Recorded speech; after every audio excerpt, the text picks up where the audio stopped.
nation's history, which is lit for us people.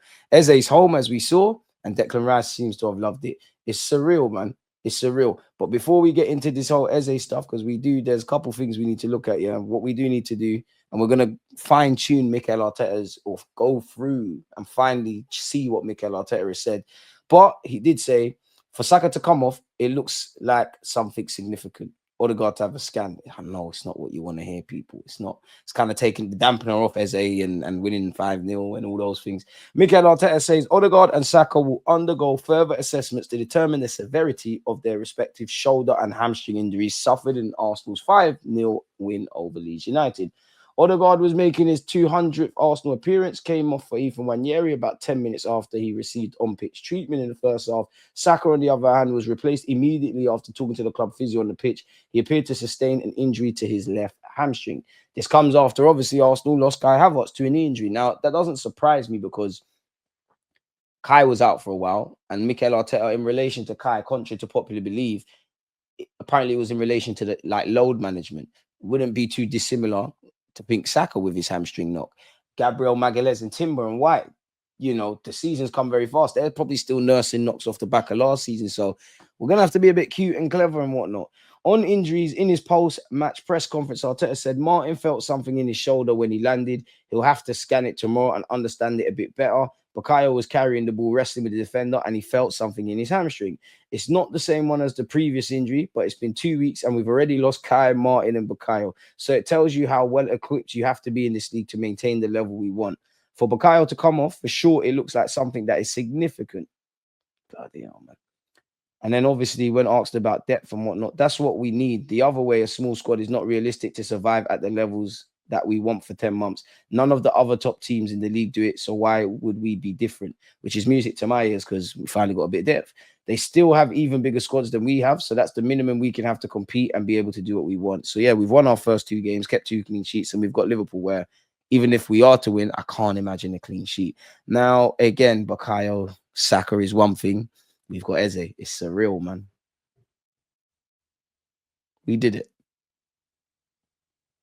Eze, Bumbaye. We are delighted to announce the signing of Eze on a long-term contract. You all would have seen the Ian Wright video with him and the standing ovation he got at the Emirates. The 27-year-old England international returns to North London, where his football journey began in our academy before he rose to prominence as one of the Premier League's most dynamic attacking talents. Joining QPR in 2016, he made his breakthrough in the 1920 season. He got QPR Player of the Year. We all know he's won the FA Cup and Community Shield with Crystal Palace. Andrea Berta, thank you. That man has said, we are so pleased to have completed this deal to bring Eze to Arsenal. Eze is a creative and explosive talent with huge technical quality, also a big game player, with his experience at international level with England also underlining his quality and character. There's been some excellent teamwork across the club to make this transfer happen, and we are very confident Eze will be an important addition to our squad as we continue to build for success.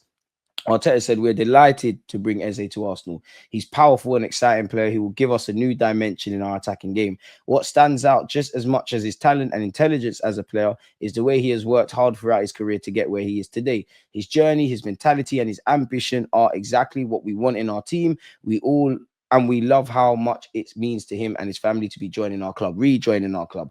We all look forward to starting working with Eze soon. He will wear the number 10 shirt. We finally got a 10 and a 14. It's amazing, people. Now, let's look at this. Inside Eze to Arsenal. Last minute call with Arteta, Tim Lewis role, Kroenke sign off. It's not a hijack. It's a love story. On Wednesday, Eze was expecting to sign for Tottenham. It was undeniably a good move. There can never be a good move going there. A London club, a Champions League club, no less for his career. It represented a step up. But before he committed, there was one phone call he needed to make. Eze called Mikel Arteta. Now, I don't know if this is wrong or true. I just think in this day and age with PR, I know if I worked for Arsenal, this could be right, but I'd say, you know what? They're onto the Kroenkes. They're onto Tim Lewis. We love Eze anyways. Not make it up, but a bit of make-believe from a credible source. I'm not doubting it, but you just never know. And how did you lot find all of this out where you didn't know on the 10th of August we're chatting to Eze? I don't know, but who cares? The man's at the club, and I hope this actually did happen. It's not the first time they had spoken. Arteta and Eze had a conversation at the end of June when Arsenal first explored a potential deal for the 27-year-old Crystal Palace playmaker. Fair play. We have heard that. Since then, however, Arsenal's interest had seemingly waned. Tottenham had stepped up their pursuit. From a professional perspective, Eze was happy to sign for Spurs, but he had grown up an Arsenal fan. He wept when released from the club's academy age 13. Before signing anything, Eze needed to know if there was a chance, any chance of making a deal with Arsenal happen. Timing is everything, and Eze's couldn't have been better. Arsenal was still reeling from the news that Kai Havertz had been sidelined with a knee injury. They were actively looking for ways to reinforce their attack. Arteta told Eze that Arsenal had a board meeting that afternoon. By the time that meeting had concluded, an ecstatic Eze was informed that the deal was all but done. By Wednesday night, Arsenal had an agreement with Crystal Palace for an initial 60 million, as you guys know, with a potential 7.5 million in add-ons. Subscribe if you haven't, smashed the like button if you haven't.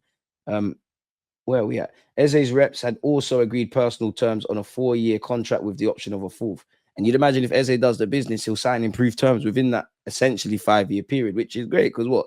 That will take him to 32, where no doubt when we get there, oh my God, Eze's 32, in which I think when he's 32 or something, Dalman's only going to be like, my maths is poor, but Dalman would only be like 19, 20, 21.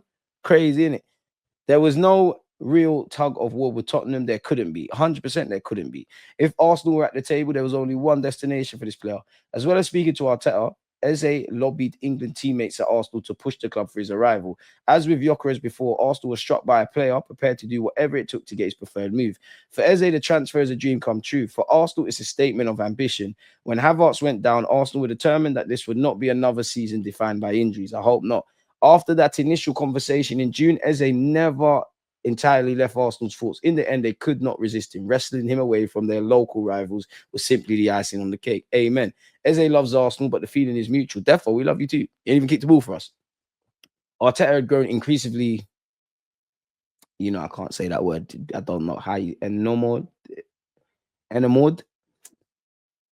determined. We're going to change that with the attacker. In love, I don't know, man. Let's just move on. The club have pushed the boat out to make a deal happen. He brings audacious talent, considerable experience, and the hunger to rewrite his Arsenal story. To tell the inside story of this transfer, the Athletic has spoken to several sources from the club involved and linked to the player who spoke anonymously to protect relationships, which you say that adds credibility to the story. This could all be was, but this is a beautiful line. It could be a sweet dream or a beautiful nightmare. You know what? That song actually probably defines Arsenal at this moment, but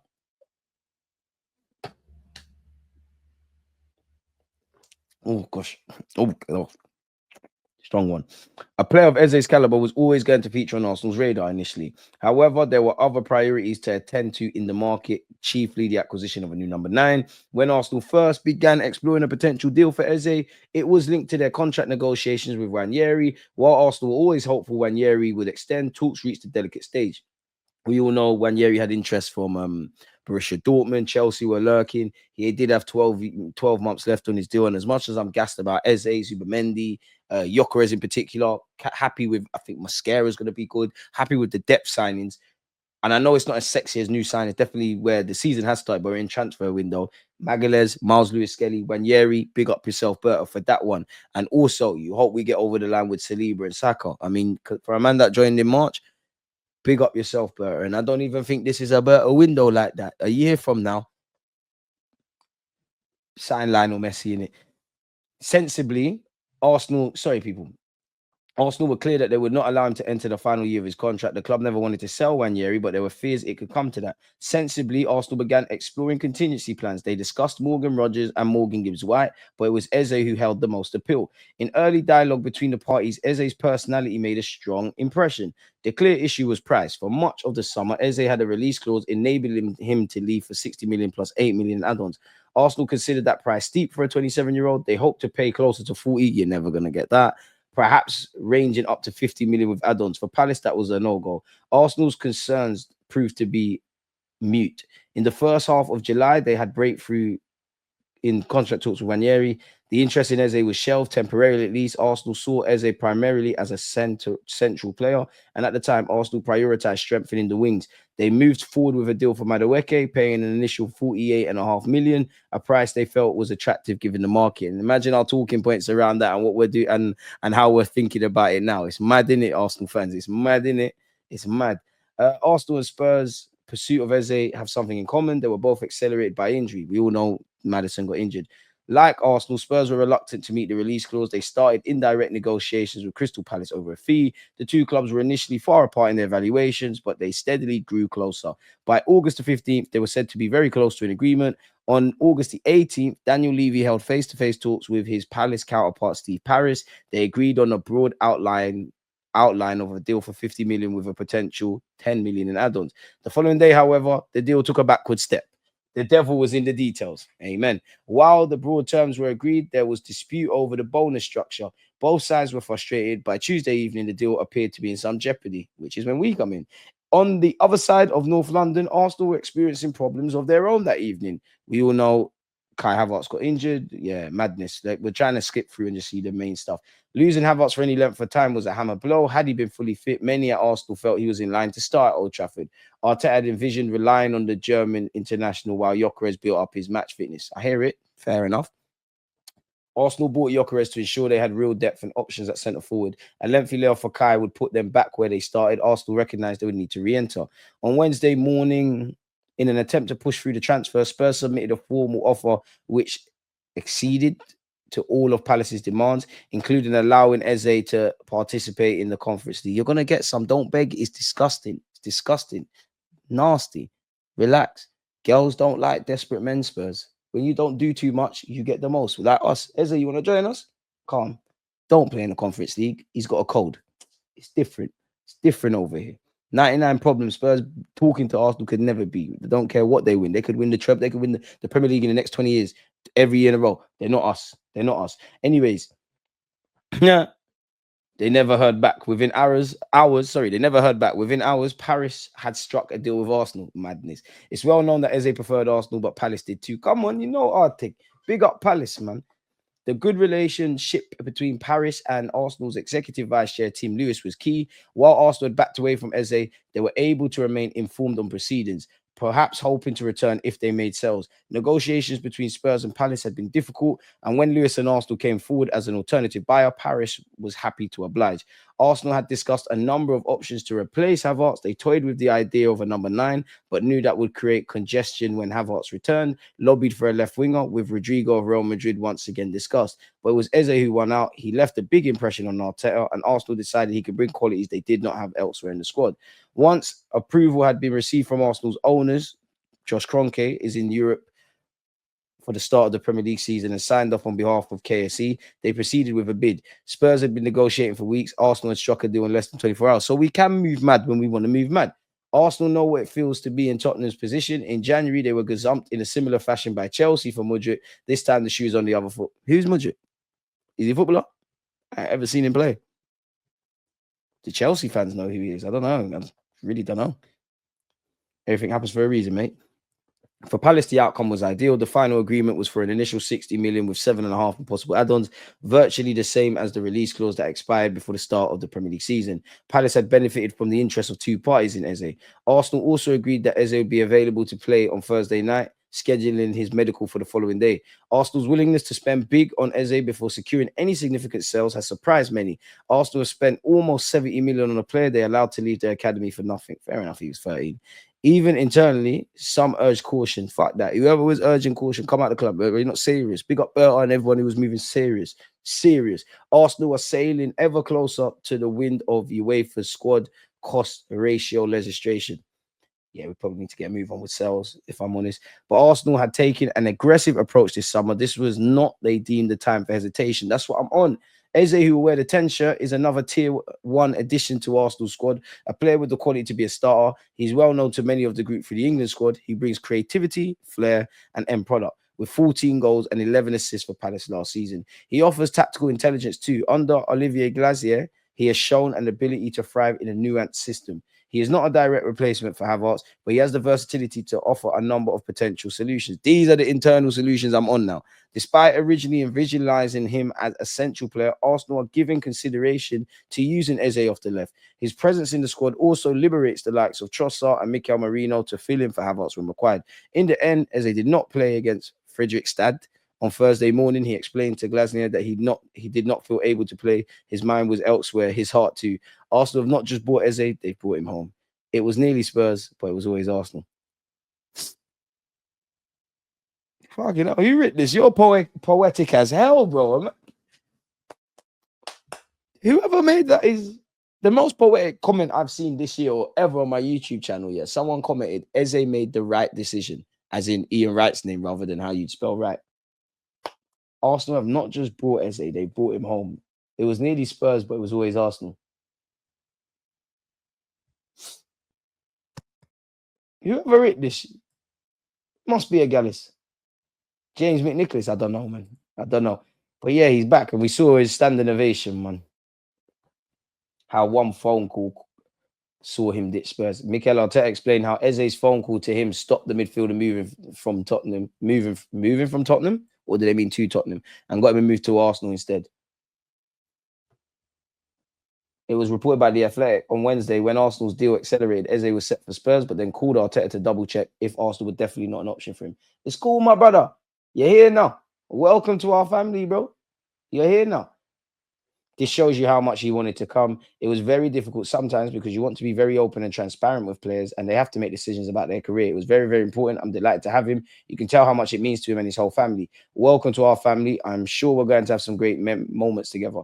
The talent is unquestionable. He's done it in this league. The personality, unbelievable. He has the capacity to create these magic moments. He can do it from different positions, different solutions. He's got flair. He's got charisma as well about him. That's very contagious.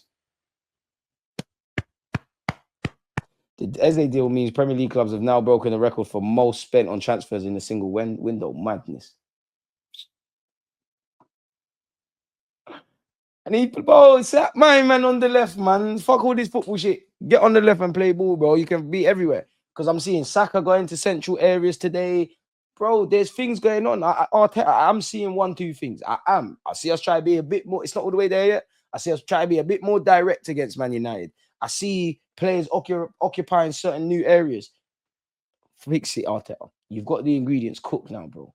We don't want mackerel and rice no more. It's hacky sand and bare things now. We've been through the struggle. We're never going broke again. We need to buy whips and chains because our people were in whips and chains. Like, we need to move mad. We need to move mad. Wanyeri, Dalman, bro, we could be cold, you know. Like, Arsenal fans, I'm telling you, we can dream. Let's just cool for a bit, but we could be lit, you know. Like, we can actually be lit.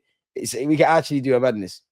Them man screaming caution is who was Josh's ear low key, bro. They need to cut, bro. Whoever was doing cut for my team, bro. And listen, we need to earn caution. Sometimes we need to get peas and do all of that stuff. But if you were saying, oh no, we gotta wait, we can't find Eze, let him go to third because we need to sell to buy. Fuck off, bro. Fuck off, bro. Big up Berta, big up Arteta, large up yourself for signing off that, Josh. And anyone whose name I don't know that is involved in this Arsenal thing and was saying, forget that, Eze needs to come home.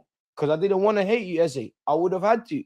I wanted you at this football club. You lot have been getting on to me because I said Eze or Rodrigo. I want Eze, bro. Because Eze's on this. Rodrigo don't know what he wants. He's staying in that toxic relationship at Madrid. He's scared. Eze might not be perfect, but he's perfect for us.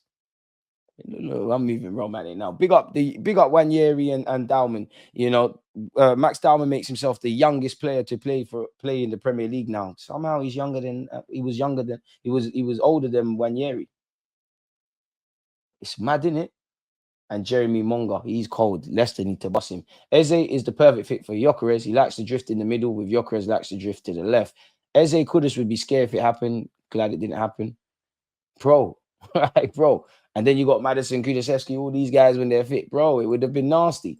It would have been very nasty. I don't know how an Arsenal fan can be upset with the club. They're doing what they need when we have bigger things to worry about. You know what? We get on to them, but doing their thing. Spurs are simping while Arsenal is pimping. Blocker number settings. Spurs are desperate. Hoes, don't be desperate, man. Don't be desperate. 103 likes, still 150 should be for this. Ben, one love. Smash the like button for Eze. Not scared of Saka being injured because now we finally have some decent cover. I hear why you lot are saying that, but I don't agree with it. Saka, definitely worried. It's very different having depth. If man have to rely on certain man for 10 games, this is where it starts to get a bit scary. But it could be better. It could be a lot worse because if you didn't have Madueke and Eze and this Saka thing happened and the Havertz thing happened and all these things, we all know how mad Arsenal YouTube, Arsenal Twitter, Arsenal fans on their WhatsApp. It would have been mad. It would have been mad. Let's get the likes up. Big up Michael, and we are en route there. In love with, Tom. I can't say that word. Enamored. Imad, tried, man. I tried, man. Is they going to take our attacking play up another level? It's true, but for me, I think the only man that can do that is Arteta. Obviously, we've gone from big up Kai, but we've gone from Kai Havertz to Gyökeres. Eze's about. We know what Saka's on, but I've never believed that it's as white and black as if we look at our what would you lot say is our strongest or the more quote unquote was probably our strongest front three last year, like what Havertz up front, Saka off the right, Martinelli.